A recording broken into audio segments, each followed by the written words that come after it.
Hi everyone. So it's a pleasure to have you all. My name is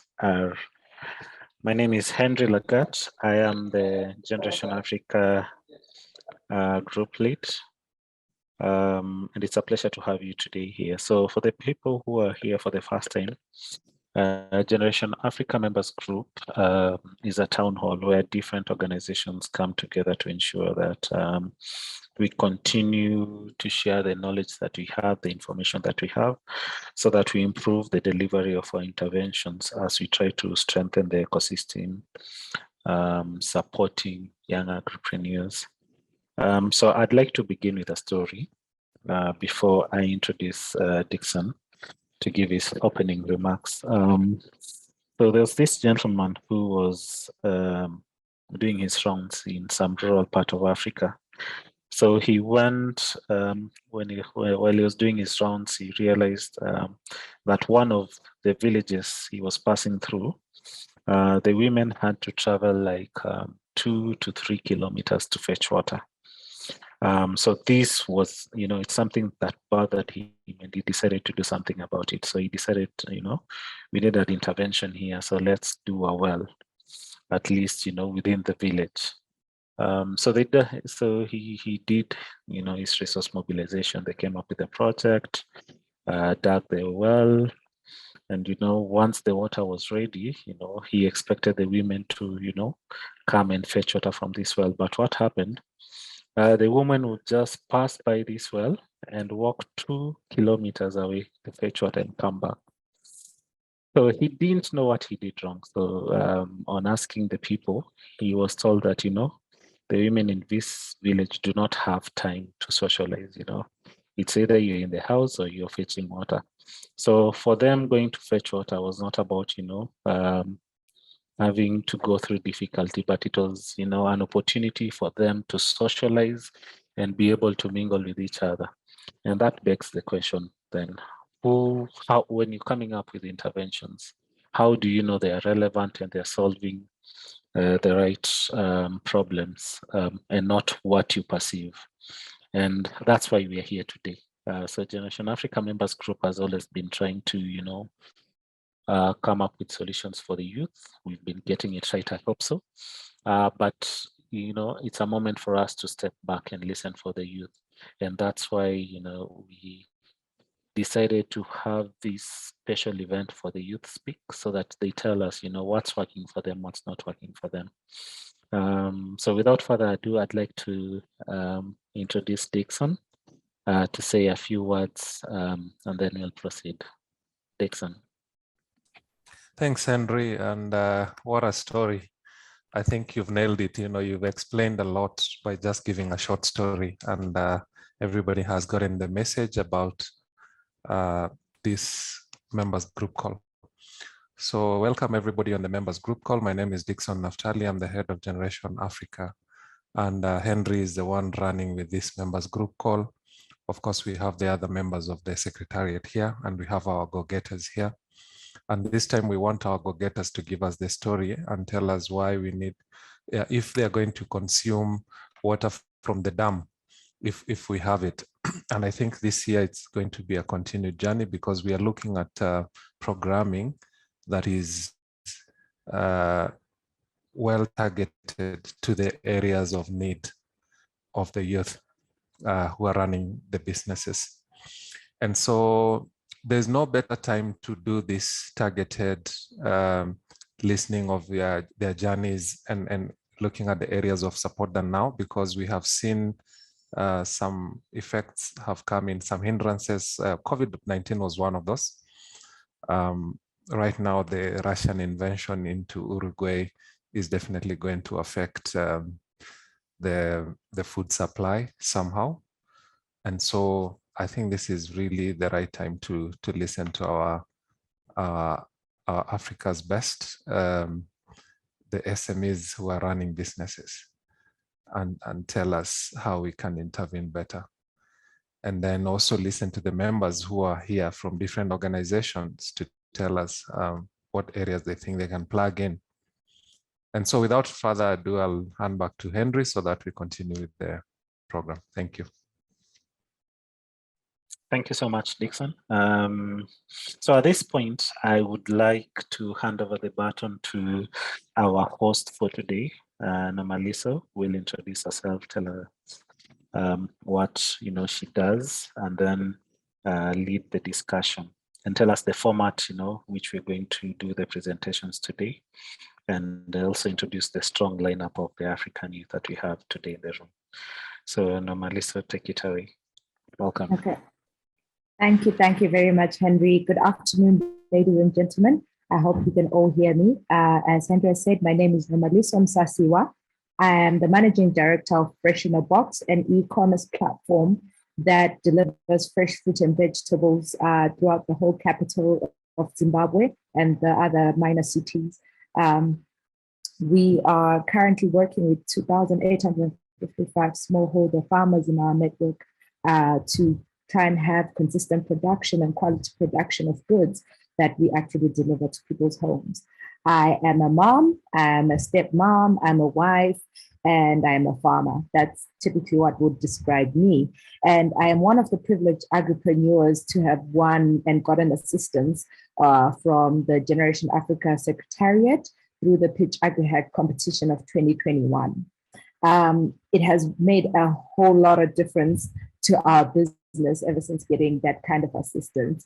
So in all of the conversations, I'm sure that every one of the people that are going to be presenting, whether it was from the GoGettaz Africa pitch competition or the Pitch AgriHack competition, will still emphasize on the fact that financial assistance is a big thing for us agripreneurs, and it will go a long way for some things that we need to continue. So today we have 4 agripreneurs that are going to present to you, and that is Dr. Leah Besa, who is the founder and CEO of Dinova Dairy, and she is a 2019 GoGettaz Africa Pitch Competition finalist from South Africa. We also have Chichi Eribu from Nigeria. She's the founder and CEO of Pronesis Foods, and she was the GoGettaz Africa Pitch Competition finalist of 2021. We also have Mr. Moses Katala, who is a founder and CEO of Mago Farm Limited, and he's a 2020 Pitch AgriHack competition grand prize winner, and he's from Rwanda. And lastly, we'll have a peer of mine, Dorcas Asimwe, the founder and CEO of Farm Kiosk, and she was a finalist at the Pitch AgriHack competitions, and she's from Uganda. All of these wonderful people that I've introduced to you are going to be telling you today how much being in this network and how much development partners who are assisting within the agri-business space have impacted their businesses, and how they'd like to continue seeing a certain kind of support come from the development partners. It's critical, just like in any other relationship, that communication become the foundation of these relationships. It's important for us to also express how we like to be helped, what kind of help becomes more impactful for us to also achieve the impact that we're trying to reach, which is to reach zero hunger and to have food sustainability with before 2063, which is the SDG goals that we have as agripreneurs. So without further ado, I will give my piece on how we are going to be having the delivery of these presentations from the 4 agripreneurs. They will give us an introduction of who they are and what they do. And also then they will go through the flow of their presentation by saying to us, what is it that they believe we should continue as development partners to help agripreneurs in Africa in the ecosystem? And what is it that they think the development partners need to stop to do so as to reinvest in other things or redirect whatever activities they were doing into developing and helping the agripreneurs in the ecosystem? And lastly, what is it? Sorry, I'm having a feedback.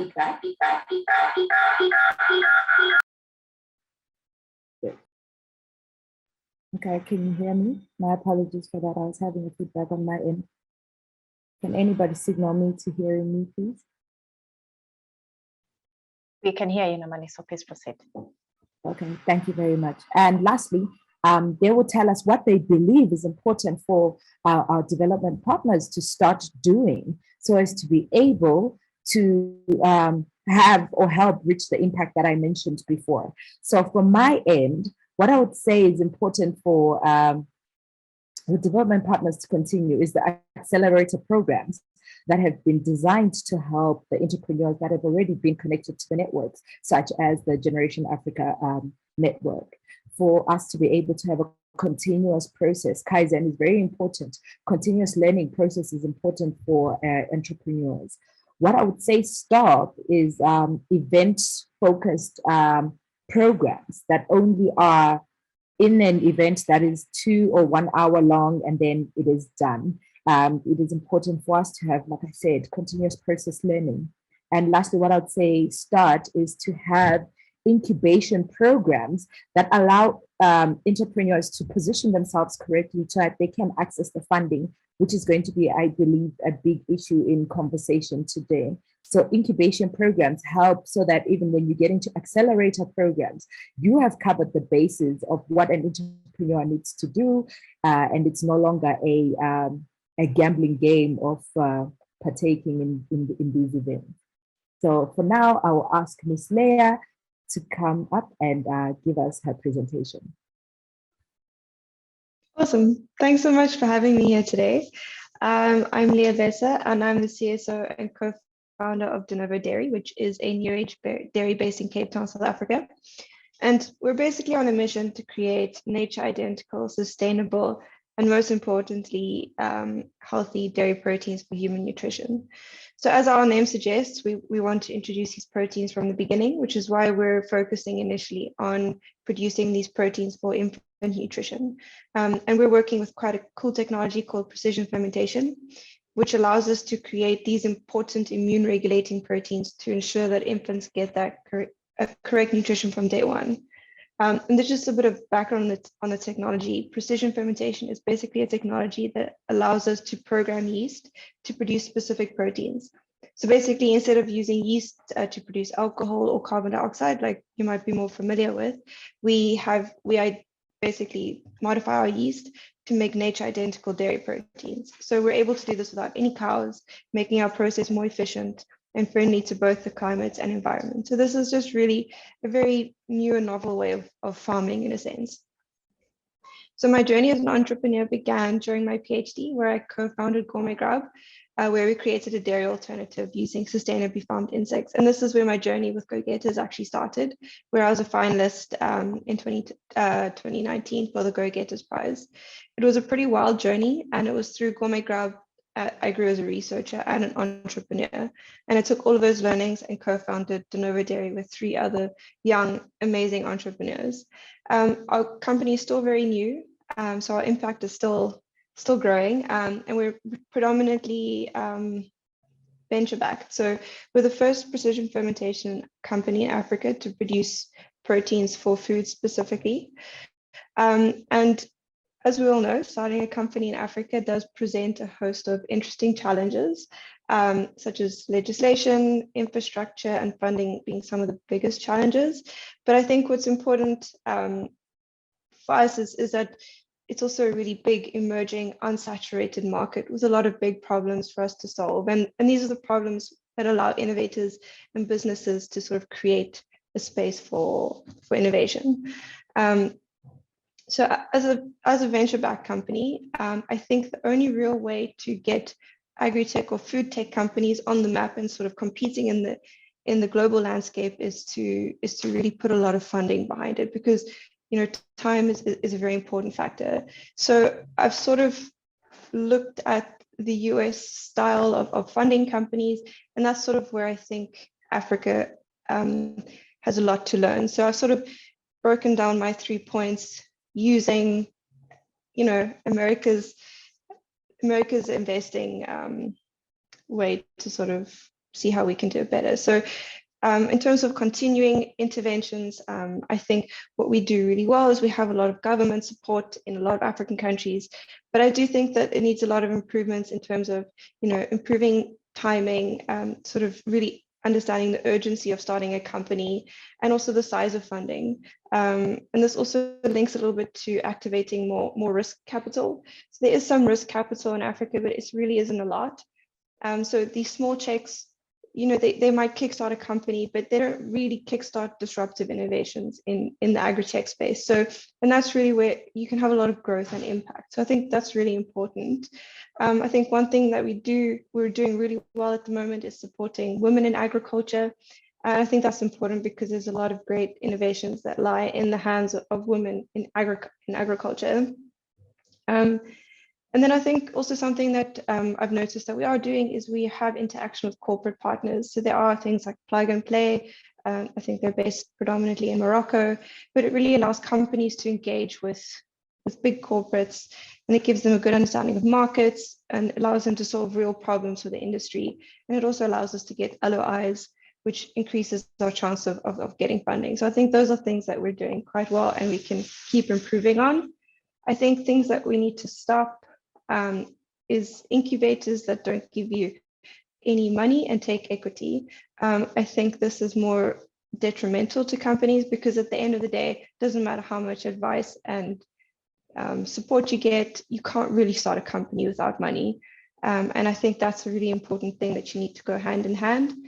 And then also I think something that I've noticed a lot in specifically South Africa is we have a lot of VCs that are not really one for risk, which is just basically glorified banks. And I think we need less of those because starting a company in agriculture, especially agri-tech and food tech, is very risky, and you need that risk capital, and you can't really expect people to have all these bank statements when they're trying to, disrupt an innovation.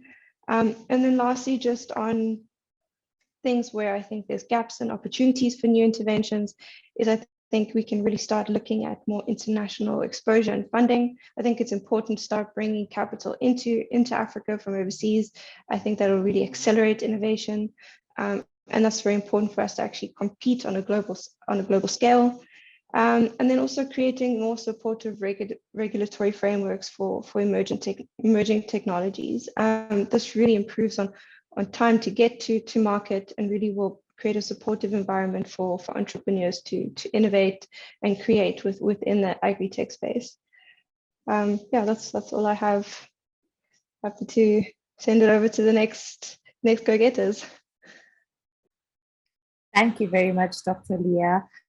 I know most people will have questions. We are going to take questions after the 4 presentations from all of the go-getters.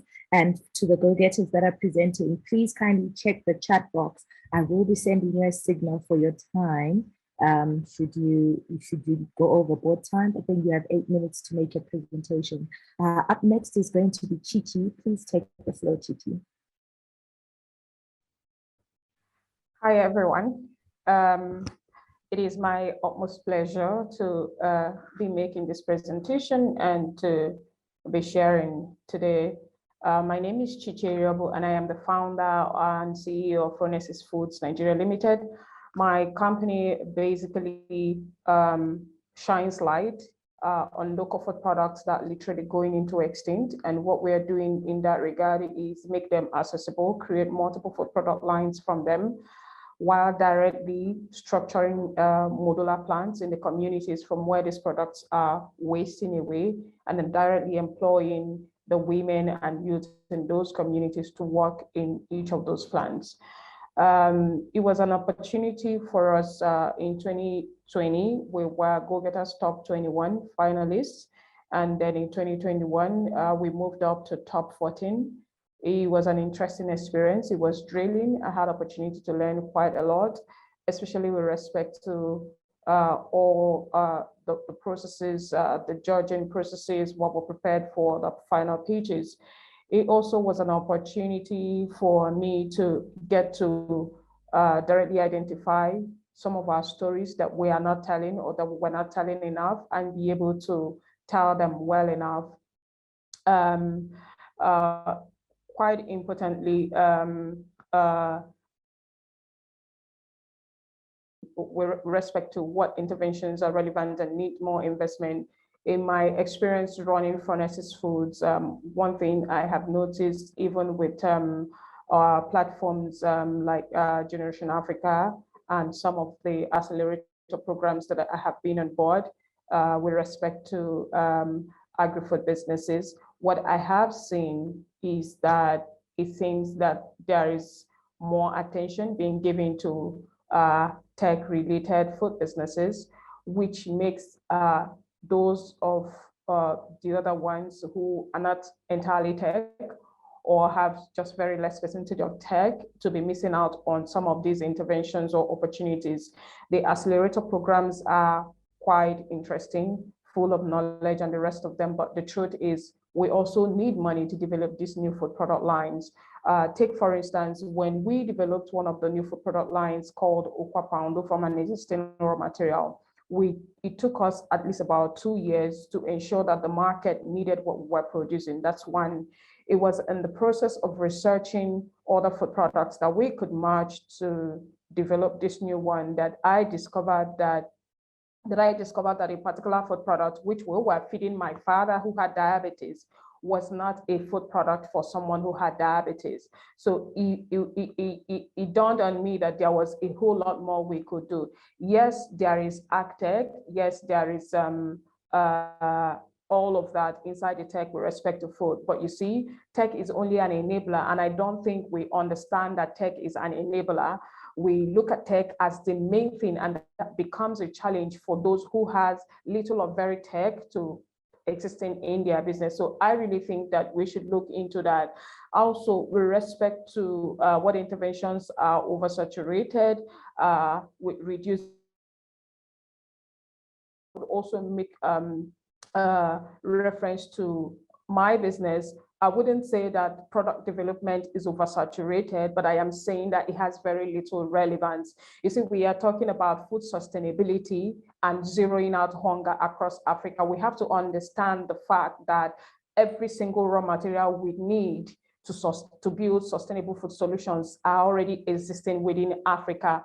There is nothing really to seek outside of Africa. We only have to explore what we have already. So I think we should have to pay more attention to discovering or developing new food product lines from what Africa has been blessed already. That way, we are giving our people, our consumers, our people across Africa, multiple ways to consume one particular food product while still staying healthy. And then with respect to which gaps exist that can be an opportunity for new interventions. One of the things we are doing in my company is in the rural communities from where we're sourcing food product lines from, instead of structuring one full production plant, we are structuring per community. So for instance, we say one modular plant covers entire 10 communities within a particular region or area. And then we have women and youth in these areas working in these plants. I think that this is an investment opportunity, one opportunity that we should begin to look into, to put some sort of funding into it. Because the thing is, when we have one central production plant, what happens is we run the risk of having to transport raw materials to that central production plant, and we are not still able to control losses. But with modular plants, and we have individual, maybe investors or VCs or grant funding come into these modular plants, each modular plant in our own case, for instance, can employ minimum of 100 to 150 women and youths from these 10 communities. So I also think that we should begin to look at financial inclusions for women in the rural communities where these products are being wasted from, which also we should begin to look at particularly.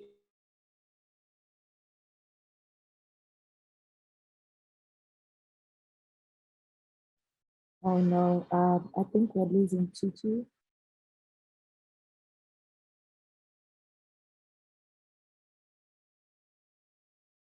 Tutu, can you? She's frozen. Is anybody else experiencing a network glitch with Tutu's presentation? Yes, we seem to have lost anomaly, so maybe you can proceed. Yes, okay. I would like to proceed to Moses, and then we'll bring back Tutu to finish up her presentation. Moses, you can take up the space. That's fine. Just to make sure that you can hear me, can you? We can clearly hear you. Please proceed. Okay, great. Thanks a lot for the opportunity to be able to, share our experiences today with everybody that is attending this members call. For some of you that we're meeting for the very first time, my name is Moses Emmanuel Katala. We're based in Rwanda, and I lead a startup company called MagoFarm Limited. And what essentially MagoFarm does is we convert, or the word that we prefer using most of the times is to transform food waste into premium products, namely protein biomass for animal feed formulation and organic fertilizer for crop production. In 2020, we were fortunate enough to emerge the male winner of the GoGettaz competition, which kick-started most of the major operations we're trying to run right now, as well as the major research we were doing. So I'm not sure, I would love to assume that most of us are familiar with some of the basic challenges that exist within the agricultural sector in Africa, and we can all attest to the fact that the rising cost of animal feed across the region, North Africa and Sub-Saharan Africa as well, is one of the biggest problems. And when we were starting out our company, we were told, at least from the initial research we did, was that the cost in animal keeping, mostly with poultry and pigs, accounts to the cost of feed accounts to 75% of the total cost. But when we dug deeper, we learned that it's actually quite more, reached up to 89% of the total cost.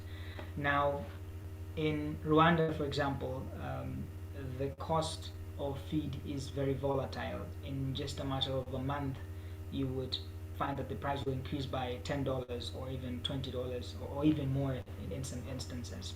So when we did a bit of research to understand why that was happening, we learned that the rising cost for animal feed was the rising cost of protein ingredients, for animal feed formulation is the actual cause. So we set out on a mission to be able to provide an alternative protein ingredient for animal feed formulation. And after a lot of research and traveling in some other areas across the continent, we were fully convinced that there is a lot of potential in using insects to be able to provide an alternative protein source for feed formulation.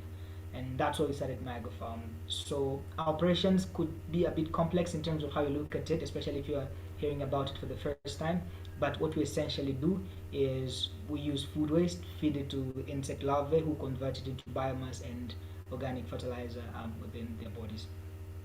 So with that brief intro, I would assume that we have a bit of an idea of who I am at the moment and what we're doing here in Rwanda. But of course, you can always feel free to visit our website, magofarm.co.rw, and learn more about our work, vision, our team, and our approach to the problem we're currently solving. So let me just briefly try to address some of the things that are on the table today in terms of 3 keywords. What interventions should continue by NGOs and different actors within the ag space in the region, what should stop, and what should start that is not currently happening.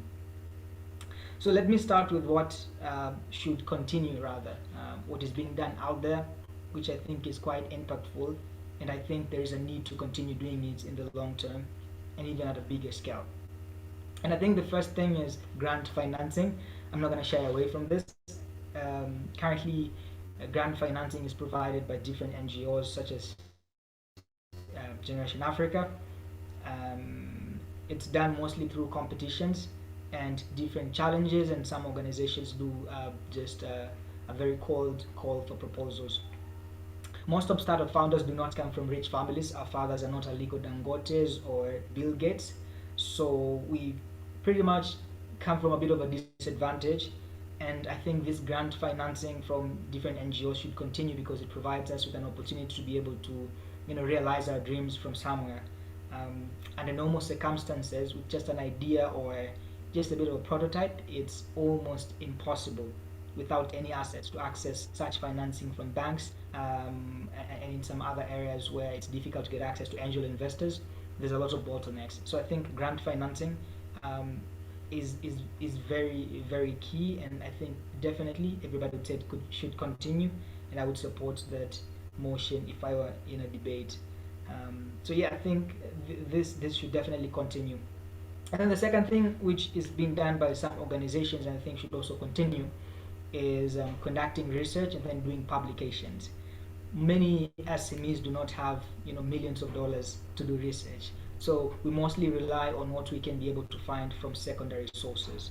So I think continuing the activity of doing research for established organizations and then making this research publicly accessible for SMEs to be able to read, learn about the different challenges and different recommendations, and just get a lot of content that is out there, which eventually helps to inform decisions that we make within our startups. Now let's go to the second part, interventions which I think should stop. Not necessarily interventions to stop, but a couple of things which I think need a bit of a halt at the moment is there's this aspect when you are getting into different programs that either provide funding or do not provide funding. There will be a lot of coaching, mentoring, and alike interventions. So you find, for example, like if you're fundraising through these programs, you will have to be coached over and over again. You'll have to be mentored over and over and over again. So I think there is a need for organizations that run such type of programs to be able to figure out what type of companies need some type of coaching or mentoring and whether it is necessary or not, and do not provide mentoring or coaching to all companies that do not necessarily at that particular point in time need that type of service. So one other thing I think with regard to this as well is I have a friend of mine who's also been trying to fundraise through this approach, and he learned that in some of these programs you'll find that many programs actually over coach, over mentor, and over fund. Over coach and over mentor, but with very little funding to be able to support the growth of these companies. So I think there's a need to determine what kind of support each company needs and provide tailored support and not assign every type of support to all companies. I think the other thing is we need to stop considering tech to be software and hardware alone. There are other interventions that are not necessarily software and hardware that are needed, which are not providing much support. So I think in terms of start, I don't have much to say here because the previous speakers have spoken out already. We need to start thinking in terms of how we can provide also acceleration programs, either with funding or even if it's not with funding, but accelerator programs are quite more impactful compared to 2-hour sessions or anything, and they provide a lot of values. And some of the values you can get is founders get to meet with each other and connect. And some companies, they form teams right there. Then there's also access to technical support through accelerator programs. So I think if there's anything that I don't see much in NGOs, I see a lot in in VC programs that I think needs to be started in this area as well, is accelerator programs. So I'll drop the microphone there. If there's any questions, I'm happy to address it later. Thank you so much, Moses. Thank you for the clear presentation. We'll get Chichi to come back and just wrap up her presentation. Chichi, please take the floor. Hi, everyone. My apologies for the technical challenge. Just one thing to wrap up, and then every other thing will come in during the Q&A. One of the things I'm thinking that we should look into, where I know definitely that there is a gap, is as much as we give fundings, which is extremely beautiful and supportive, we should also begin to think about access to market. You see, it's we as the young entrepreneurs have usually laid the foundation. The next thing beyond what the immediate funding we are receiving could do for us is to scale up. But then we also would need to get our products more into the hands of more people in the international stores, even out of Nigeria to even Rwanda or Kenya and the rest of that. So if there is a way that some of these opportunities are packaged in such a way that it also grants us access to international market, it will be beautiful. Thank you, Nomalisa. Thank you very much, Chichi. Can we have Dorcas come up on stage and make a presentation?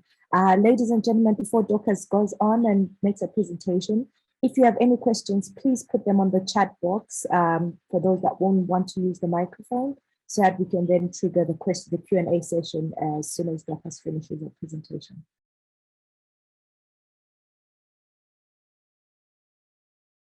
Dorcas, you can go ahead. Please unmute your mic. Thank you so much, Nomaliso. Hi, everyone. My name is Dorcas Asimwe, co-founder and chief of operations at Farm Kiosk. Farm Kiosk is an agribusiness social enterprise that is using a mobile app and a web portal as the main service channels to reach out to smallholder farmers across Uganda to offer services such as market linkages, land linkages, and extension services, among others. I'm glad to be part of this event today. I will give you a brief background about the state of agriculture in my country. In Uganda, agriculture employs about 70% of the population, and majority of these are youth and women. The main challenge being unemployment. We have over 600,000 young people graduating into the labor market annually. So you see there is a very big gap, and we need to promote agripreneurship in my country. I'll start with the start of what I think needs to be scaled up or improved. What I feel needs to be done. ICT has positively impacted agriculture by addressing a number of bottlenecks along the agriculture value chain. Therefore, Farm Kiosk being an ICT-based solution, we feel and think that ICT innovations should be supported and promoted. I'll give you one of the challenges that is currently being faced by most of the young people that are engaging into ICT-based innovations. There are limited studies and which have documented the state of ICT for agriculture, and this has been a very big challenge for the different innovators, in ways of advocating for policy and investment frameworks. So this, I feel, as a person that needs to be started. And the lack of clear understanding of these innovations and trends has been a very big challenge. And this, in one way or the other, affects the effectiveness of interventions from both the government and other stakeholders. What I feel needs to be continued, is developing creative business models and promoting co-funding. This helps in ways where we can promote the uptake of these innovations, the organic uptake of these innovations. Also, what we think as Farm Kiosk needs to be continued is the content development and distribution. However, this area needs more investment because most of the end users of this information prefer having it in their local languages. And currently, most of the available information is in English. So I feel this is an area that needs to be tapped into. And what we think should be stopped is how should I say it? It's more of general sensitization, having unstructured sensitization, because different farmers are facing different issues. So if there is any young person out there that wants to start up an innovation, they should identify and do a needs assessment and find a solution around find a solution that will solve a given or a particular problem being faced in that community. Finally, I'll also talk about profiling the unutilized arable land and also finding ways of how to avail it to young people so they can engage in agripreneurship. I'll give a statistic where we have 80% of our land is arable, but only 20% is being utilized. So this should be one area to also tap into. Thank you so much. Thank you so much, Nomaliso. That's it for now. Thank you very much, Dorcas, for your presentation. And thank you to every one of the agripreneurs that has presented today. I would like to open up the floor for any questions. If you'd like to speak, this is your chance to unmute your mic and give us a question.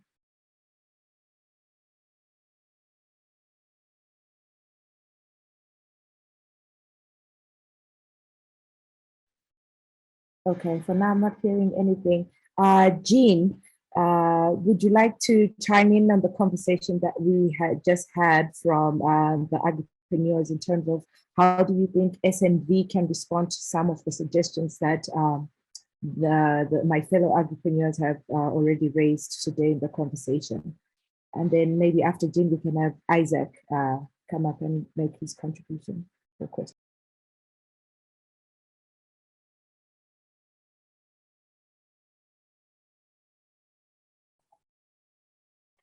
Well, thank you, Musa Siwa. Well, I wasn't prepared to do that, but yes, I will step in and say that, well, first, I appreciate the presentations that the different participants, or rather presenters, have made, and it's really good to hear that some of the recommendations that they're making in terms of what should stop, what should continue, or we shouldn't start doing is in line or aligned with some of the findings as SNV as well. I've taken note of some of the recommendations, or rather comments that have been made, and I think it's great that there's need for us to really include the voice of young people in our programming and in our development approaches, so that it is problem-based. That I totally agree with. Some of the gaps that they have identified or mentioned are quite, are relevant. For example, the topic on incubation and accelerators, and the need for us to be more robust in terms of how we support the acceleration of our agripreneurs in different countries is really relevant when it comes to mentoring and coaching, and overdoing that, and then providing less capital is also a similar challenge that we hear in different countries as well, and we see with some of our entrepreneurs.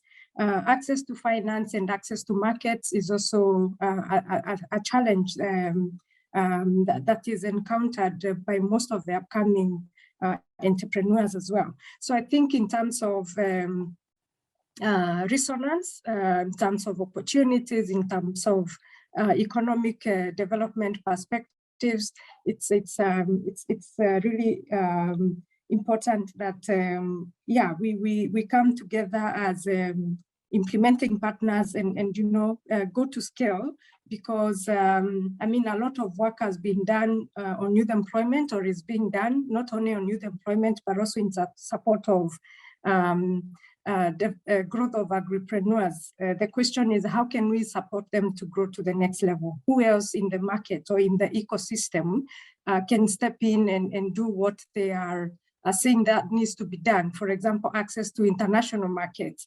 Who can step up and do that, take up that role? Access to risk capital, for example. Who else can step up and do that? So yeah, I think we need to keep this conversation going, and also find platforms where, as development partners, as implementing partners, we can also come together and share perspectives in terms of what can be done differently.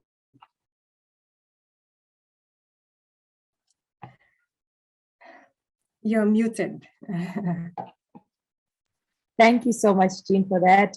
We're hoping to see more of the interventions and suggestions that were brought forward and continue of the conversation through the network as we go on for the years to come.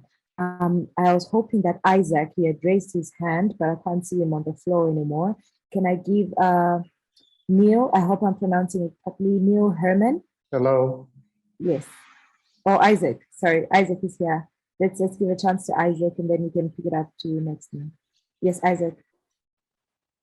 Thank you so much for this this meeting. My name is Baba Zaiza from Uganda, and I work with ICT for Farmers. And I love the presentation that different people have given on ICT in the different countries and also agriculture. But I wanted to inquire from them because some of the things of the challenges that they have raised, access to market and everything, what can be done to improve such a service in agriculture? Here in Uganda, I understand that most of the people prefer walking straight to the market and buy something, mainly the smallholder farmers. And secondly, also the uptake of technology is still very low. Very few people own smartphones. So what can be done to make sure that we have one market? Probably the fact that you can organize a meeting and have different countries around and then be able to improve ICT and agriculture internationally, East Africa, and also beyond Uganda. Secondly, I want to know that besides those challenges, what are these people doing to improve them? Because one of the challenges I know is really the uptake of technology in agriculture. Do we continue moving the same cycle, hoping that things will be better, or there are certain things, tips they have that can be given, discussed in this meeting that can make us hope that if we do A, B, C, D, E, the smallholder farmer will embrace technology and also improve the ICT and also production? That's my submission. Thank you. Thank you for that question, Isaac. I'll pose that question to Dorcas because she directly deals with the smallholder farmers, and the uptake of ICT was quite an issue in her problem set when she was making her presentation. Then after Dorcas, maybe Moses, you can also chime in on that.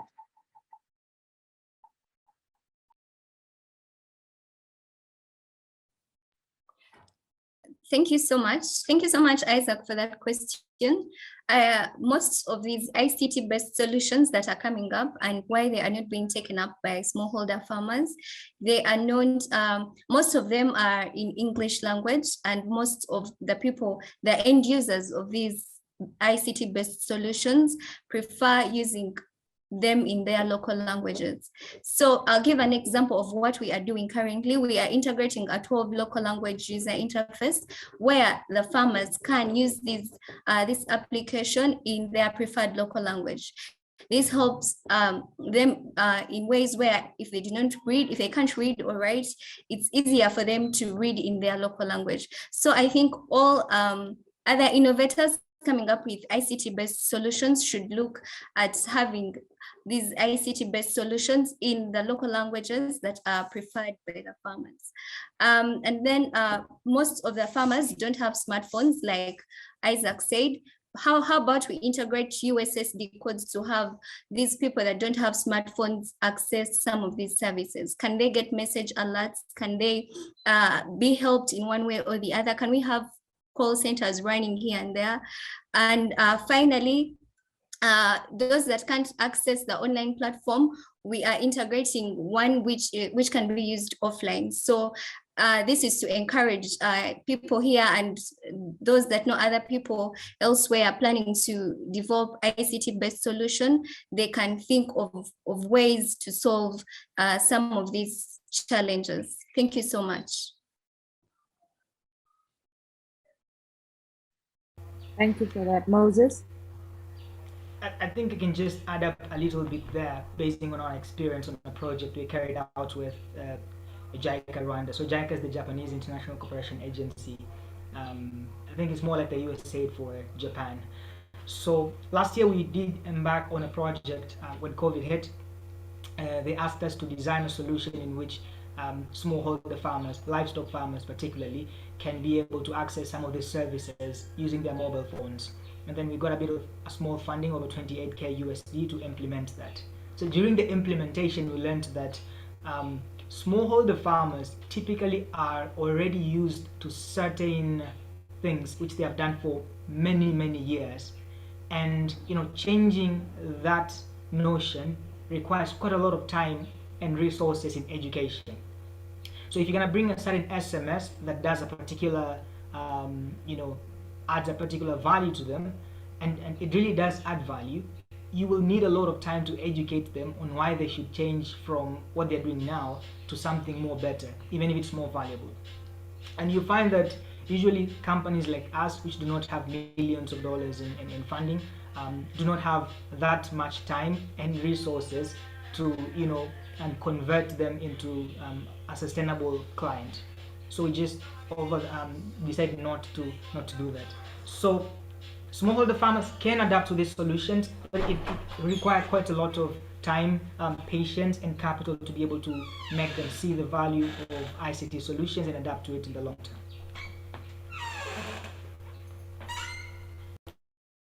Thank you so much for that contribution, Moses. Nele, please come through with your question or contribution. Thank you.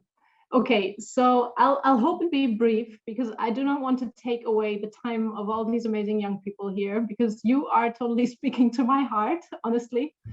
Amazing what you're doing. So keep going, keep going. That is one word of encouragement. Just as a brief way of introducing myself, I'm with Bayer Crop Science Global. I'm globally responsible for whatever we do with the next generation of agricultural leaders. So exactly you. We are driving our own Bayer programs, acceleration programs, etc. But we do have partnerships as well, one of them with Generation Africa, and together with Generation Africa, and I just wanted to flag this for you, last year, and together with another 15 other partners, so 17 in total, we started up a new global network of networks that's called the Next Gen Ag Impact Network, that sets out to do exactly what has been called for here. So we're wanting to put young people at the center, do with young people. So with young people, create solutions for agriculture, for other young people in the agricultural sphere.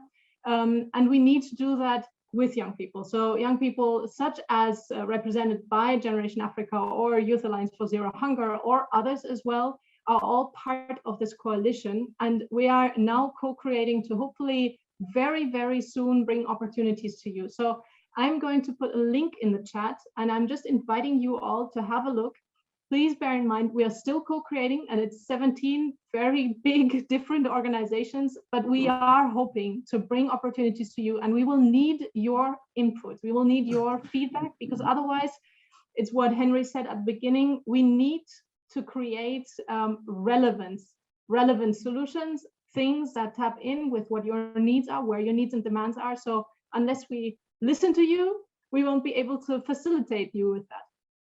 And so I'm wrapping up here, but I do have a question for you guys as well. And that is funding is obviously one of the crucial factors that sometimes or oftentimes stop you from implementing the impact that you want to create. So I'm just wondering, for me to learn as well and to better understand, how do you go about finding funds just now? Who are your typical partners? How do you engage with prospect funders? Thank you so much, and keep going, please.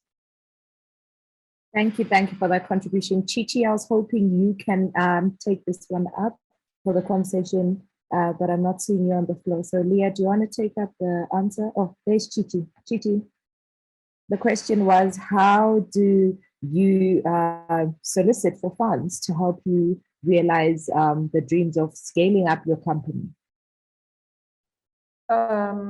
Okay.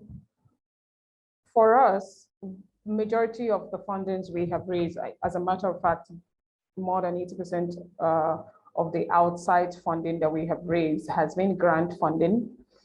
But the chances of even having a grant funding, it's very slim, because I mean, the numbers are usually quite much.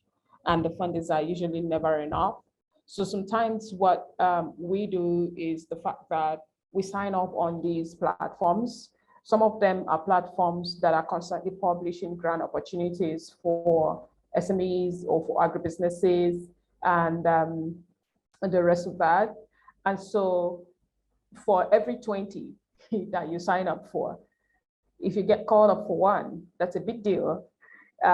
Some of them, it's practically a case of you sign up, you go through all of the accelerator programs, and then maybe there is a $100,000 fund that is meant for 5 businesses, or there is a $50,000 fund that is meant for 10 businesses. And each of these businesses are agribusinesses, and each of them has to buy equipment to keep running the business.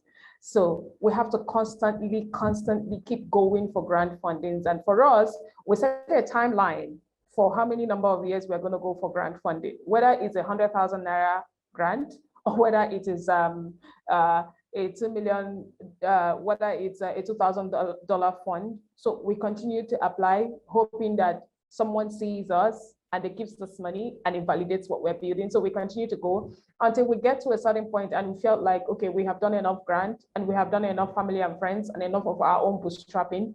Okay, let's go for equity, or let's even go for loan. So, but we have to, at least before you even go for loan or go for equity, anyone giving you either equity or loan has to see a track record of some sort of fundings that you have poured into the business from bootstrapping, or even from family and friends, or even from grant, because there is usually a question that says, how much capital has come into this business from inception till date? And then if your number of years is large and you have just very limited capital, it's showing something at the back of whoever is organizing that opportunity. Someone is not validating what these people are building. Something is probably wrong somewhere, you know, whatever that is. So I think that there is really not enough funding. Their fundings are coming, but the numbers are huge. The numbers of people accessing one particular opportunities are huge. So it's even more precise that Generation Africa or GoGettaz is focusing on agri-businesses across Africa. And then if we can continue to map up similar fundings, or it may be similar opportunities, and say, okay, this opportunity is to give you, for instance, there is a particular food fellowship that was launched for African food businesses last year. There were just 8 of us that were selected for that food fellowship. What happens is it is not giving us funding, but it is giving us access to market. It is introducing us to giant stores. It's introducing us to big stores, Walmarts and Amazons and the rest of that. Now, some of those are some of the things that the funds we are probably raising is going to do for us. However, the other flip side of it is the fact that if there is no funding and we have access to market, we cannot do that. And we have access to market and we do not have funding. It's a gap. So we need funding. The only way we are continuing assessing them is to sign up on platforms we know that have, I'm glad that I think someone on Beya is here. I've been on Beya before, and I've been an applicant before, and I'm currently joining Beya again this year. But what I'm trying to say is the fact that we have to have more opportunities laid up so that if we do not get seen here, we get seen there, or we get validated here, because the truth is, for every funding we get to put into our business, no matter how much it is, someone is trying to tell us that I'm validating what you're building, and it means a whole lot to us. So these platforms are basically where we're seeking opportunities from. Thank you for that, Leah. Have you raised capital outside of grant funding, and how have you gone around that, if you have? You want to chime in on that? Yeah, sure. So we did start off with grant funding, but so we are working in sort of the food tech space. And most of the funding we have raised has been venture capital funding, predominantly outside of Africa, so US and European based. Yeah, as I mentioned before, I think a lot of the capital in Africa is very risk averse. And sort of in the food tech and agri-tech space, it is quite a risky investment because it is a lot of times novel and emerging. So we ended up just looking predominantly outside of the country for capital. Yeah, we've managed to raise a pre-seed round and looking to raise again in June our seed round, also predominantly VC funding outside of South Africa. Congratulations on your pre-seed funding. We love to see people progress in that direction. So unfortunately, we are running out of time for this conversation. It is absolutely one of the things that I said we should stop having short times for conversations that need continuous engagement. And I would encourage everybody to continuously engage on some of the things that we've discussed today on social media and tagging at GoGettaz Africa. And let's continue also engage with the platform that Nele put up on the chat box. Let's continue talking. Thank you, Generation Africa, for giving us the platform to actually feedback on how grateful we are of the interventions that you've started and are doing, and what also we hope that you can continue to do for us, and what we think you should also start doing for us to be able to continue impacting lives within our communities whilst growing our businesses. It is very much important for us to achieve food security and zero hunger more than anything for most Africans in the next coming generations. I will hand over back to Sophie for our vote of thanks and the wrap up for this conversation. Thank you so much, everyone, for giving me this opportunity to be the moderator. Have a good afternoon.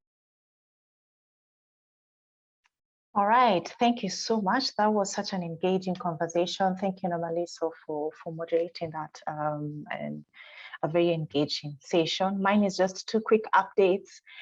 We've begun the year on a very good note, such an exciting beginning of our members group call, part of many that will be coming through this year. So please do keep engaged. So we have 2 exciting events coming up in Rwanda next week. We have the Youth Awareness and Advocacy event. So we have the Youth Ecosystem Development Framework Assessment exercise that we have been conducting for Rwanda. And as we are coming to the end of that exercise, we want to continue to engage the youth. And so we have our Youth Awareness and Advocacy event in Kigali. This will be taking place next week on Thursday, 17th of March at the Kigali Serena Hotel. So want to welcome all the youth on the ground. Please, you're most welcome to this event. And the objective really is to continue to facilitate dialogue. And we will have relevant stakeholders and just to continue to get your understanding and get needs and the priorities as we plan on rolling out a flagship program. So this is your event, and we encourage all who are able to attend and join us. Please welcome. And this will also be followed by another event on the 24th of March, which is 2 weeks from now, implementing partners validation and dialogue events. And we will have key stakeholders in the room. And the objective is to looking at the assessment. We'll disseminate the reports that we have and the research that we have done on the ground. We'll be looking for feedback and additional insights. It will also be an opportunity for youth to see some of the opportunities that the government has and other private sector that they can be able to tap into. So we're really looking forward to these events. We invite you to this. Please look at our social media handles. We'll be communicating more details about these events, and we look forward to engaging with you. So just a quick vote of thanks to our speakers, to Leah, Chichi, Moses, and Dorcas. Thank you so much for being part of this conversation. Thank you, Nomaliso, for the fantastic job you've done in moderating. And thank you to all the members on the group call, our key partners and stakeholders. This could not have been a success without you. And so we just want to say thank you, and please let's continue to engage. Encourage guys to join our members group call by emailing members@genafrica.org. And we do look forward to more engaging action plans, engagements, and action on supporting our youth in ag. So thank you and enjoy the rest of your afternoon. Goodbye.